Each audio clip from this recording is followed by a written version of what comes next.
Karenanya kalau kita ingin mencari rezeki, hendaknya kita niatkan bahwasanya rezeki itu untuk mendekatkan diri kita kepada Allah Subhanahu wa taala. Jika hanya untuk bermewah-mewah, berbangga-bangga, bersombong-sombong, maka ini sebenarnya mengantarkan kita kepada kesulitan bahkan kebinasaan. Oleh karenanya disebut dalam hadis marra rajulun ala Nabi sallallahu alaihi wasallam, ada seorang melewati Nabi sallallahu alaihi wasallam dan di sisi Nabi ada para sahabat.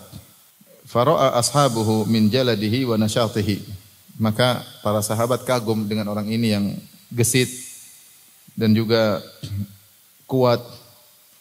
Maka mereka berkata, "Ya Rasulullah, lau ja'ala hadza fi sabilillah." Seandainya anak muda ini ya, atau orang ini menggunakan kekuatannya, kegesitannya untuk berjihad di jalan Allah Subhanahu wa taala. Orang ini keluar cari rezeki. Maka apa kata Nabi sallallahu alaihi wasallam? In kana kharaja yas'a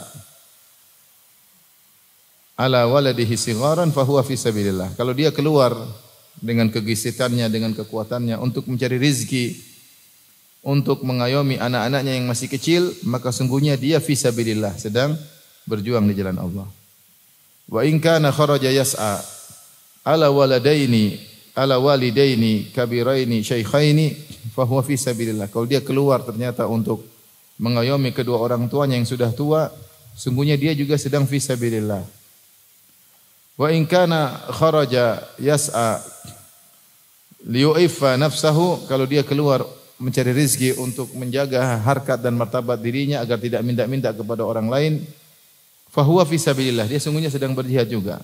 Kemudian yang terakhir kata Nabi, wa in kana kharaja yas'a riya'an wa mufakharatan fa huwa fi sabilil syaitan. Adapun kalau dia keluar mencari rezeki hanya untuk riya, mufakharatan untuk bangga-banggaan, sombong-sombongan, maka sungguhnya dia sedang di jalan syaitan.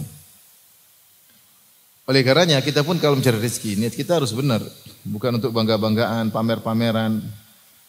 Karena rezeki yang kita cari untuk bangga-banggaan, pamer-pameran ini sebenarnya merepotkan kita nanti. Beda kalau kita mencari rezeki, niat kita untuk kebaikan, untuk mengayomi fakir miskin, untuk membantu anak yatim, untuk bisa umrah, bisa haji misalnya, untuk membantu tetangga, untuk membantu karib kerabat, maka tidak ada masalah. Karena kita menggunakan rezeki tersebut dengan niat untuk mendekatkan diri kita kepada Allah Subhanahu wa taala. Makanya ketika Amr bin As radhiyallahu anhu dipanggil oleh Nabi sallallahu alaihi wasallam, kemudian disuruh menjadi pimpinan Amirul Mujahidin, Amirul Jaish, disuruh jadi pemimpin pasukan. Kata Nabi, agar kau mendapatkan ghanimah. Maka kata Amr bin As, saya berjihad bukan mencari ghanimah, bukan mencari harta. Kata Nabi SAW mengingatkan tentang pentingnya harta jika niatnya benar. Kata Nabi SAW, ni'ma al-malu salihu lirajulis salih. Sebaik-baik harta yang baik itu harta yang halal jika dimiliki oleh seorang yang saleh. Karena orang yang saleh dialah yang bisa menggunakan hartanya untuk mendekatkan dirinya kepada Allah Subhanahu wa taala. Maka jika harta yang bertambah yang kita miliki semakin mendekatkan diri kita kepada Allah, maka itu berarti sudah benar. Buat kita semakin bersedekah, buat kita semakin membantu karib kerabat, buat kita semakin membantu dakwah, buat kita semakin semangat ibadah, mungkin haji untuk umrah dan yang lainnya, maka itu sudah benar. Tapi kalau harta kita semakin banyak, kita semakin jauh dari Allah, semakin angkuh, semakin sombong, semakin memandang orang lain dengan kerendahan, semakin mencibir orang lain yang mungkin sudah berusaha namun tidak sehebat kita dalam berusaha, semakin angkuh, maka itu istidraj. Istidraj yaitu harta yang diulurkan oleh Allah membuat kita semakin jauh dari Allah Subhanahu wa taala. Yang kata Nabi sallallahu alaihi wasallam tadi, in kana kharaja yas'a riya'an wa mufakharatan fa huwa fi sabilis syaitan. Kalau dia keluar kemudian mencari rezeki dalam rangka untuk riya, untuk dipuji, mufakharatan untuk sombong-sombongan, maka sungguhnya dia sedang berada di jalan syaitan.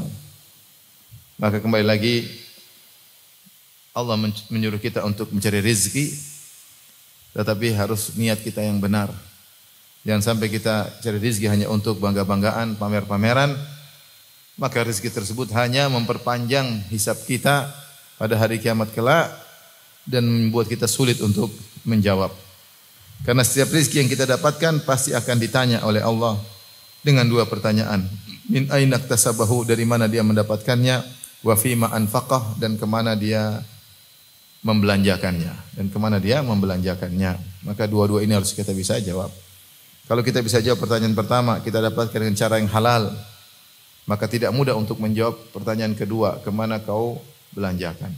Kalau untuk riya, bangga-banggaan, untuk hura-hura, untuk berfoya-foya, untuk tabdzir, mubadzir, maka ini hanyalah kebinasaan. Karena sebagian orang, mereka menggunakan harta mereka seenak-enaknya, jalan sana, jalan sini, pamer sana, selfie sini, upload ini, upload lagi, publish lagi, untuk hanya mendapatkan tepukan dan jempol-jempol yang tidak bermanfaat. Like aja, kemudian jalan lagi sana, jalan sini, pamer sana, pamer sini, untuk dipuji-puji oleh teman-temannya, dan seterusnya. Ini harta yang dibuang sia-sia.